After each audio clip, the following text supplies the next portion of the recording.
Welcome back. So one day an FBI agent shows up at Sarasota City Hall to try to find out how a photo of the city's email system wound up in an ISIS propaganda video. Two of our greatest fears at one time. Why is ISIS eyeballing Sarasota? And what information did hackers, and we know now Russian hackers, get about our city and its employees? We know all about the Russian attempt to hack the presidential election. You should also be aware hackers every day are trying to break into computer systems of corporations and universities to steal sensitive information. And joining us for more is Jeff Birnbach, Managing Director of Silent, a Sarasota firm specializing in cybersecurity. Shane Hartman, Instructor of Information Technology at USF Sarasota Manatee, and Jason Reed, Assistant Professor of Business and Technology at the State College of Florida. And Jeff, let me start with you. What do we know about the hacking of the city of Sarasota computer system, and why and how ISIS got a hold of it? Well, it appears that ISIS actually got to some publicly available information that really was of very low value and just used it as propaganda. As we've noticed in other attacks, many times they find low-level information and package it as if it's a big win, a big coup for their side, trying to instill fear in people. From what I have read about this situation, at that point in time, the city only had the basic malware software to protect it, and it was only after that they upgraded their system. Is that part of the problem? Yeah, it is. It's cybersecurity is a constantly evolving process. It's not really a one-and-done type of situation. So all organizations, including the city, have to continually be upgrading and changing their technology and their tools to stay ahead of the changing threats. And Shane, we're not talking about just municipal or governmental entities. We're also talking about corporations, large and small, and colleges and universities. Is there a big variation in terms of the kind of protection, companies and universities have? Yeah, there's a big variation between what they have, but there's not a big variation between what they need to protect. They all have assets that they need to protect, whether it's big or small. They need to be able to put the same types of contingencies in place that they would put in at a municipality, at a university, or even at your personal home. A couple of years ago, I took part in the FBI Citizens Academy, where we had a special class in terms of this, because and what the agents at the time told us is that hackers are trying to get into local companies and steal their proprietary information, because a lot of that proprietary information does have significance in whether it's U.S. security or intelligence issues. A lot of the companies, especially in this part of Florida, deal with that. Well, every company needs to invest in security. The human element especially is extremely important. What do you mean? The weakest link of any IT security protocol is the end user. Having some kind of information security program, make sure that employees are trained not to click on a malicious email link is very important. As we found out in the presidential election, when Hillary Clinton's chairman, John Podesta, clicked a button which basically wound up in all his emails being stolen, and history was made. Yes. All right. We are just getting warmed up with this conversation. We'll have much more on cybersecurity right after we check First Alert Weather. Stay with us. Welcome back. How did the city of Sarasota's email system show up on an ISIS propaganda video? How vulnerable are municipal governments and even private companies and universities? Joining us for more is Jeff Birnbach, Managing Director of Silent, a Sarasota firm specializing in cybersecurity. Shane Hartman, an Instructor of Information Technology at USF Sarasota Manatee. And Jason Reed, an Assistant Professor of Business and Technology at State College of Florida. During the last election, when we talked about the Russian hacking of the election, most of it was basically influence, trying to influence the voting public in terms of negative stories about Hillary Clinton or whatever. But some of the partisans would say, well, there's really no evidence that the Russians were hacking our election system itself. Jeff, is that completely true or not?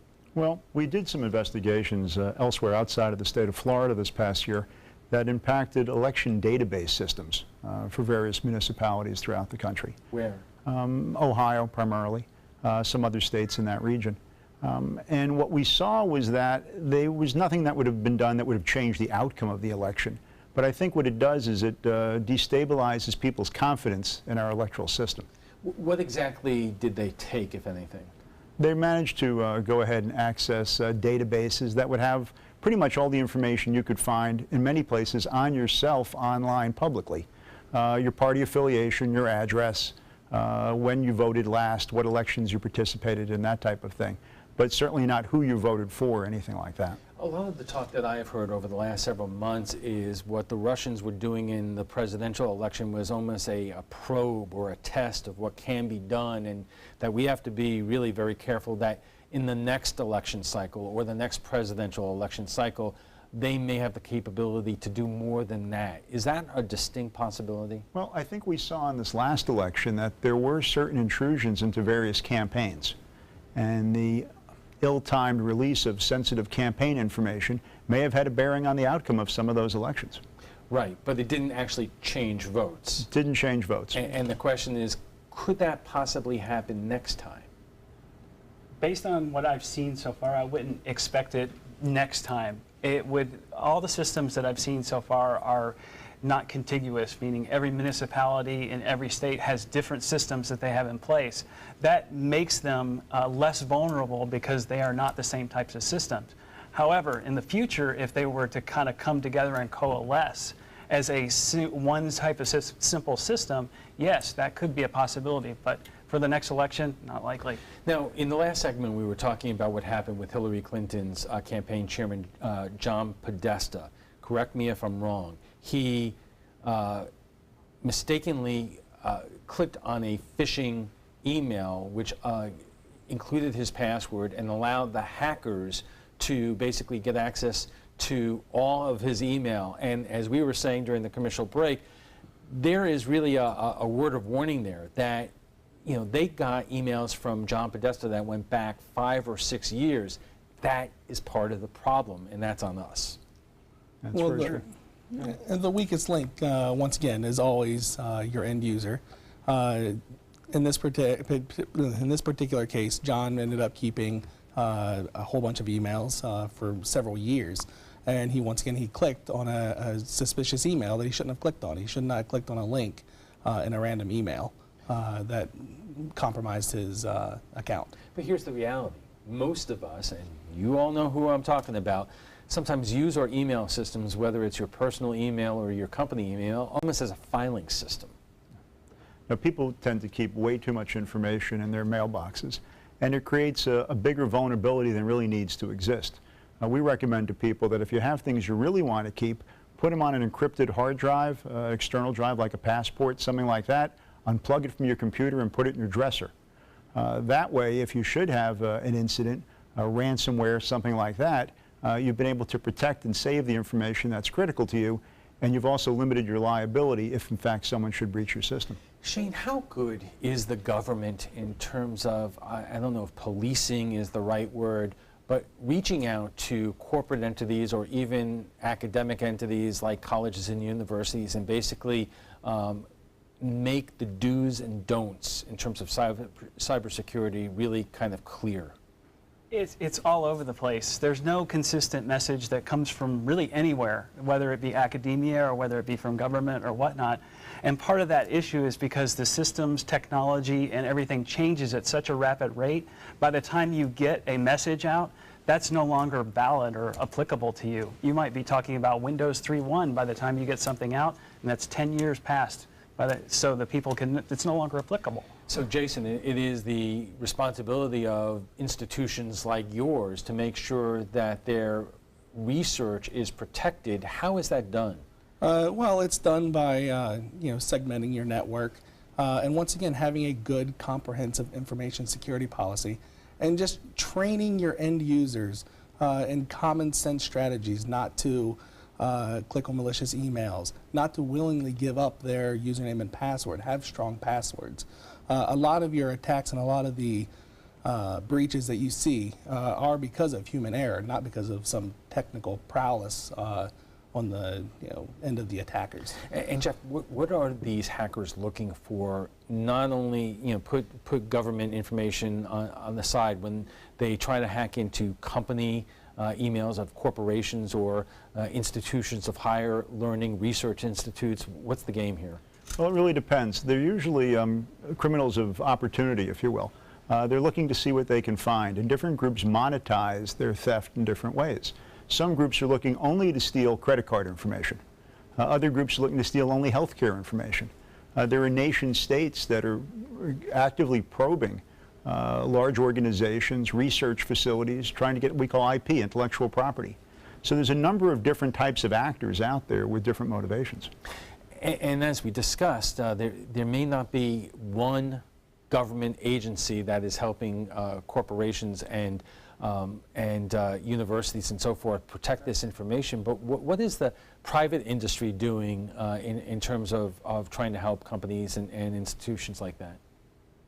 Well, many companies have started to, over the years, address the issue directly with their companies. They have created an IT security program. They've employed people to actually do their internal security, which in turn becomes part of the training of the users and setting up policies and setting up compensating controls and continually checking on things. Sure, things fall through the cracks because things change all the time, but they're actively trying because they don't want to be the next person that's on the news. And if you wind up on the news and your company has been hacked, is it too late to really do anything about it? Can any company like yours stop the exposure of information after it's already been hacked? Well, there are some damage control measures organizations can take. It's important to understand that depending upon where the company or the entity is located, they may have regulatory requirements that require them to notify the people who were infected, the infected record holders. They may have to notify the state attorney general's office. They may have to comply with credit card requirements for notification. So there's a lot of things that happen once an organization's been breached beyond just containing and stopping the breach. And Jason, if there's one piece of advice that you could give the people who are watching this right now what to do at home, what would that be? Use a strong password. Make sure that they take any important information that they have and back it up. Put it in a safe place. Get it off of your active computer. But when we're talking about these suspicious emails that really kind of led to, what happened with the Democrats and John Podesta, or even the city of Sarasota, we get these emails all the time. I can't tell you how many times a day that you get that. And I know I tell the members of my family, if you see something that's suspicious, don't open it. But you know how people are. Yeah, people are going to inherently try to click on things. It's not necessarily their fault. They're not doing anything wrong. They just have to be, as we put it before, situationally aware. Are you expecting that email from somebody? Does it make sense what's contained within it, that they would be soliciting you for something, or that they would want you to click on something? If you don't have an Apple ID account, you shouldn't be getting emails from Apple saying, reset your password. Those are the type of things you need to be aware of. Just like you would if you got a phone call from somebody going, hey, I can go ahead and fix your roof. Would you like to go ahead and put that on your credit card? You'd hang up. Right. And other things you want to look for too, subject lines. Make sure that your email actually has a subject line. Also know that your bank will never send you an email asking for your username and password. Just some common sense strategies to protect your data. We're going to take a quick break and we'll come back for final thoughts in a moment. How vulnerable are our local governments, corporations, and even universities to hacking? Our guests join us right now for final thoughts. It's one thing if you're talking about the city of Sarasota, but over the last year, we have heard about the Defense Department being hacked. We've heard about the CIA, for Pete's sake, being hacked. How confident could people who are watching this right now be that our government's most sensitive institutions are not vulnerable to this kind of hacking? They're always going to be under attack. The more valuable the target, the more the thieves are going to try to go ahead and break in. So it's an ongoing, it's a cyclical process. It's not really a one and done type of event. You have to continually maintain and evolve your security strategies as time goes on. And Shane and Jason, we were talking about colleges and universities, which have a lot of transient populations. You're not talking about just talking about students. You're talking about professors, and everything about university is about the exchange of information, but you got to be careful. Yeah, a lot of times the universities will set up segments where they have the student population is somewhat separated from the core infrastructure. And that is the same thing with the professors themselves. Whatever research they're working on, they're separated from those basic core elements, where email and general stuff is in another area, so that that helps at least mitigate it to a certain degree. Should we not be as concerned? I think we were also talking about in the break that Southern Command at MacDill Air Force Base, their Twitter account was hacked. That the information when you're hacking something like Twitter is not as serious as if they were getting into Southern Command's war computer system. Yeah, that's very true. The information on Twitter is obviously not sensitive information. It's more of a propaganda tool that companies can use, or an organization can use to say, hey, we hacked this account. And it's more of a scare tactic than it really is a compromise or a breach. Okay, we will have to leave it there. Gentlemen, thank you very much for joining us tonight.